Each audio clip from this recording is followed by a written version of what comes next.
Hello. Hello. Hey there. We are on day 78 of the mandatory quarantine. And in total, I think we'll have been in quarantine for 103 days, 107 days, something like that. Something crazy. Yes. Give or take a few days.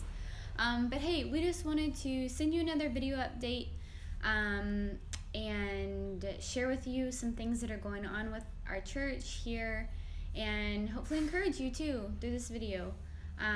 Today, Stalin's going to be sharing with us, but before he does, I just wanted to mention some things that that our church has been doing. And I know that, I don't know if, unless you've lived under a rock the past few weeks, you've noticed all the crazy things that are going on, specifically in the States. And for us, the questions just arisen of what can we do?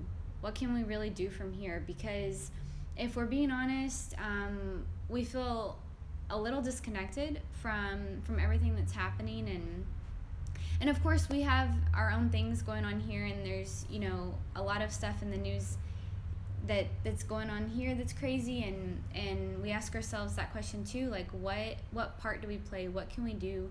How can we help? And I don't know about you, but I've just felt strongly in my heart that the biggest thing that we can do obviously is pray. And then the second thing is just do what we've been doing of loving people well.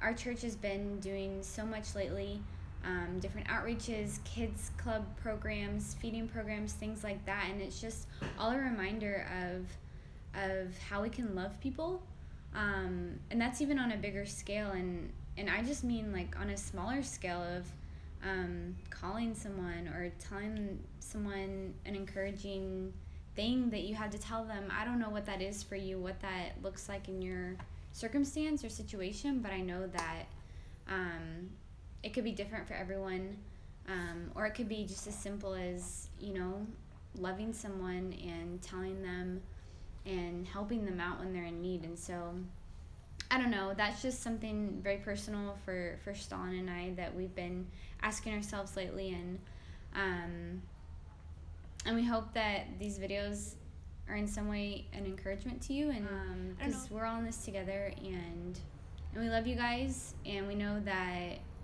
the feelings is mutual. And so yeah, what do you have to share with us today? I love you too. Yes. I got some to share with you, and I think it's about Andrew, and Andrew from the Bible, not random Andrew, right?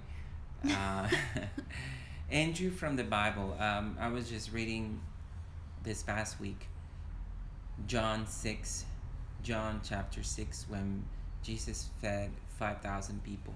And it's one of those passages that one reads, and you probably read it. If you've been a Christian for a long time, you read it in Sunday school or whatever. You saw it on the movies, or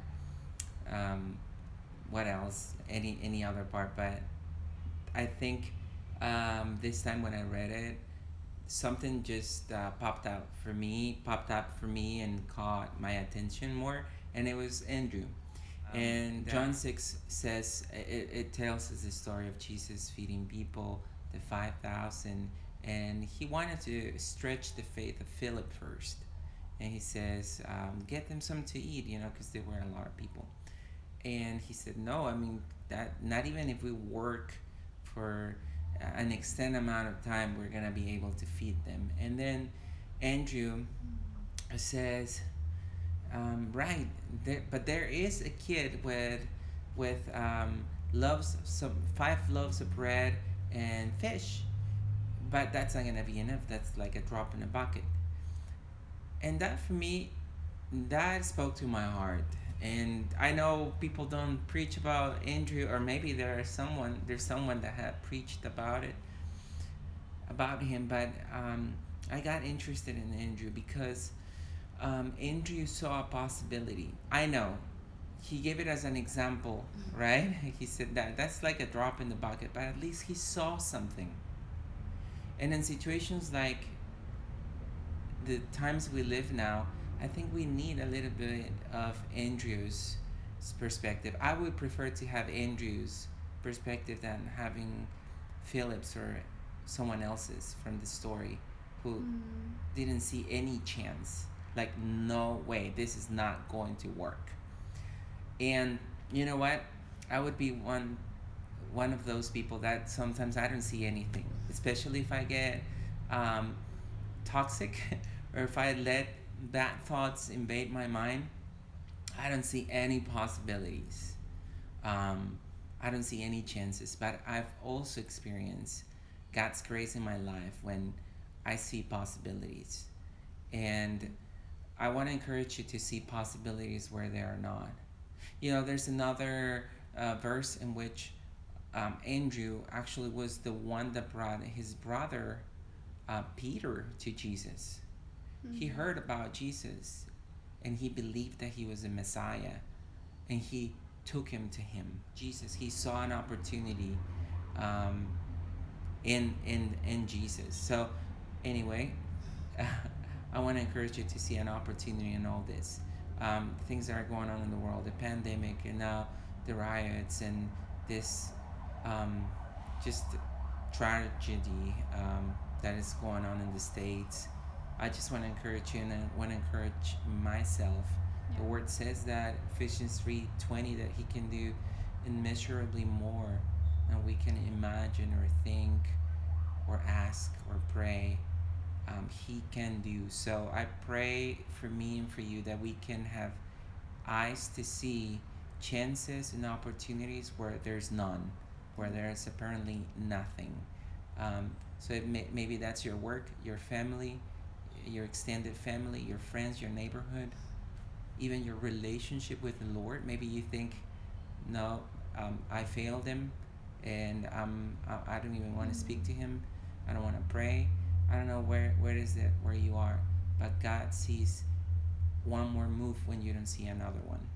So we just want to share that. I just wanted to share that with you all, and thank you guys so much for uh, watching these videos. And then again, we pray that this encourages your life, and we'll see you next week. Love you guys. Bye.